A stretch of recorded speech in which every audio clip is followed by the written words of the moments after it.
आज की इस वीडियो में हम आप लोगों को बताने वाले हैं कक्षा 12 भौतिक विज्ञान का पाठ 1 वैद्युत आवेश तथा क्षेत्र में ऐसे ऐसे प्रश्न मैं बताने जा रहा हूं जो कि कई सालों से पूछे जा रहे हैं। ठीक है, तो देख सकते हैं आप हर वर्ष पूछे जाने वाले महत्वपूर्ण प्रश्नों का संग्रह मैं लेकर आ चुका हूं। इसमें बहुविकल्पी, अति लघु उत्तरी, लघु उत्तरी और विस्तृत उत्तरी प्रश्न, सभी प्रकार के प्रश्नों को मैं इसमें बताने वाला हूँ। ठीक है, तो वीडियो को शुरू से लेकर के अंत तक देखिए।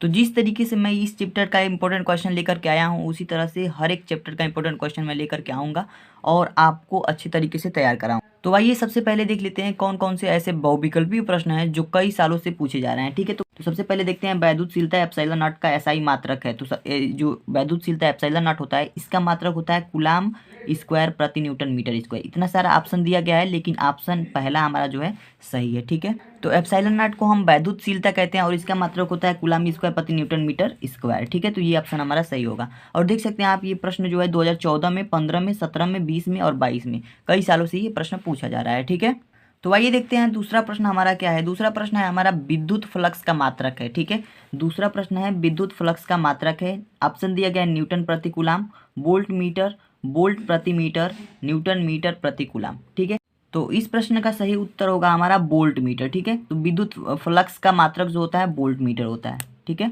तो ये ऑप्शन हमारा सही हो जाएगा। देखिए ये प्रश्न भी बहुत इंपॉर्टेंट है, 2011, 17, 18, 19, 20 इन सभी सालों में ये पूछा गया है। ठीक है, अब हम देखते हैं तीसरा प्रश्न हमारा क्या है। वैद्युत क्षेत्र की तीव्रता का मात्रक है।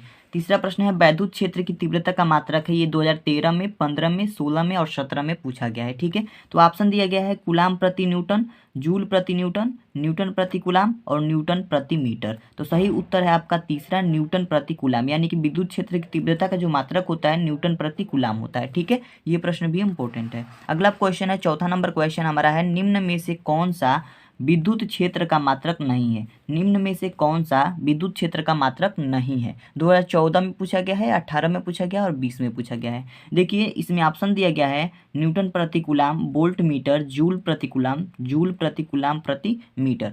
तो इसमें बताना है कि विद्युत क्षेत्र का मात्रक नहीं है। ठीक है, और ये देखिए न्यूटन प्रति कूलाम ये भी जूल विद्युत क्षेत्र का मात्रक होता है, वोल्ट प्रति मीटर ये भी मात्रक होता है, जूल प्रति कूलाम एक ऐसा मात्रक है जो कि विद्युत क्षेत्र का मात्रक नहीं है। ठीक है, तो ये हमारा ऑप्शन होगा सही। ठीक है, अब देखिए बहुविकल्पी प्रश्न का अंतिम और पांचवा क्वेश्चन हमारा ये है कि वैद्युत क्षेत्र वेक्टर ई में वेक्टर पी आघूर्ण वाले द्विध्रुव पर लगने वाला बल आघूर्ण है। 2017 में और 2018 में पूछा गया यह प्रश्न है। इसमें ऑप्शन दिया गया है vector P dot vector E, vector P cross vector E 0 और vector E cross vector P. तो सही उत्तर आपका होगा option number 2, vector P into vector E.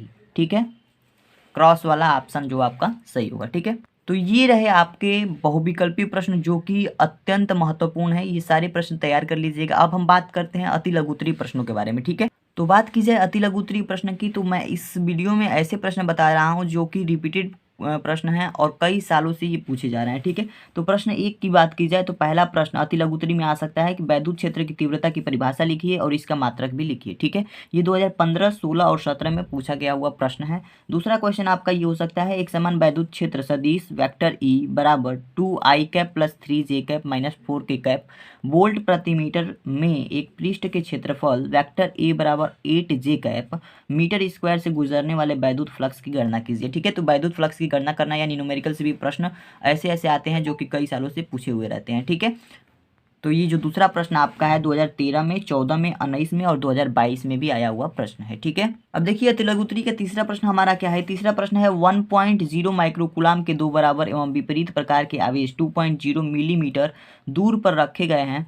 इस विद्युत द्विध्रुव का द्विध्रुव आघूर्ण ज्ञात कीजिए। इसमें द्विध्रुव आघूर्ण ज्ञात करना है, 2017 और 2021 में पूछा हुआ प्रश्न है। ठीक है, प्रश्न 4 की बात करें तो यदि किसी 8 सेंटीमीटर भुजा वाले एक घन के केंद्र पर 1 कूलाम आवेश रखा जाए तो घन के किसी फलक से बाहर आने वाली फ्लक्स की गणना कीजिए। ठीक है, तो ऐसे ऐसे प्रश्न आपके पूछे जाएंगे। 2017 और 2021 में पूछा हुआ ये प्रश्न है।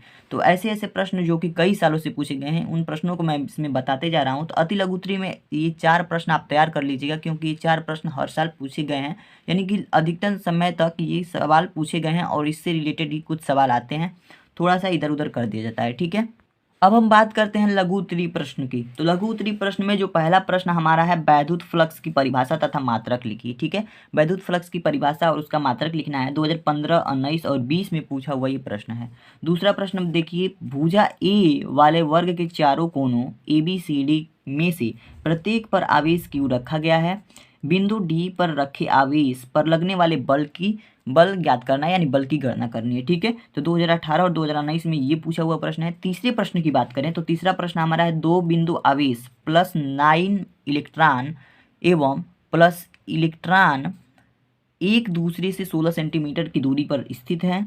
इनके बीच ये आवेश हैं, एक 9 इलेक्ट्रॉन का आवेश, एक 1 इलेक्ट्रॉन का आवेश। इनके बीच एक आवेश Q कहाँ रखा जाए कि वह संतुलन में हो। तो ये प्रश्न भी इम्पोर्टेंट है, 2018 और 2022 में पूछा हुआ प्रश्न है।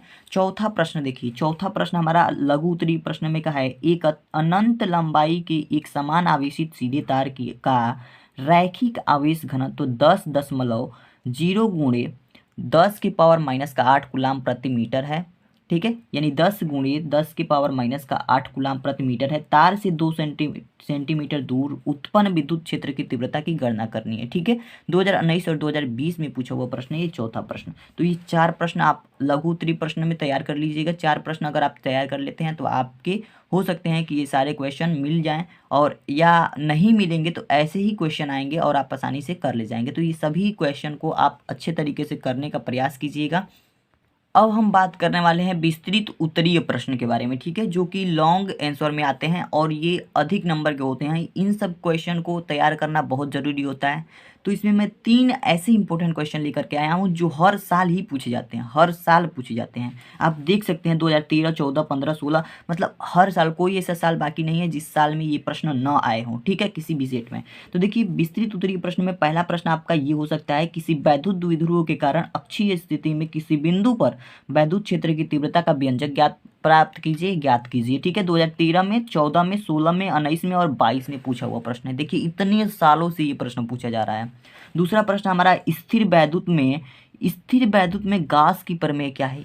इस प्रश्न को थोड़ा सा मॉडिफाई करके भी पूछ सकता है। ठीक है, तो गॉस की प्रमेय को अच्छे तरीके से आप पढ़ लीजिएगा। 2014, 15, 16, 17, 18, 19, 20, 22, देखिए इतने सालों से ये प्रश्न पूछा गया है। आप देख सकते हैं कि 1, 2, 3, 4, 5, 6, 7, 8 सालों से ये प्रश्न रिपीट हो रहा है। तो इस साल भी आने की 100% चांस है। तो आप एक भी प्रश्न को मिस मत कीजिएगा। ये तीनों प्रश्न आप तैयार कर लीजिएगा, आपके एक भी नंबर नहीं कटेंगे। गॉस प्रमेय लिखिए, अनंत विस्तार की समतल आवेशित चालक चादर के निकट विद्युत क्षेत्र की तीव्रता का व्यंजक प्राप्त कीजिए। ये 2013, 14, 15, 16, 17, 18, 19, 20, देखिए हर साल ये पूछा गया है। 13 से लेकर के अब तक ये प्रश्न पूछा ही जा रहा है, 20 तक। अब ये 23 में भी आने की 100% संभावना बन सकती है। तो विस्तृत उत्तरीय प्रश्न में जो जितने भी मैंने प्रश्न बताए, इन सभी को तैयार कर लीजिएगा। देखिए, अति लघु उत्तरीय, लघु उत्तरीय और विस्तृत उत्तरीय प्रश्नों का मैं उत्तर इसमें नहीं बताया हूँ। अगर आप कमेंट करेंगे तो उत्तर भी मैं लेकर के आऊँगा। ठीक है, तो ये सारे प्रश्न तैयार कर लीजिएगा। इन सारे प्रश्नों का अगर आप उत्तर चाहते हैं तो इसका उत्तर भी मैं दूंगा।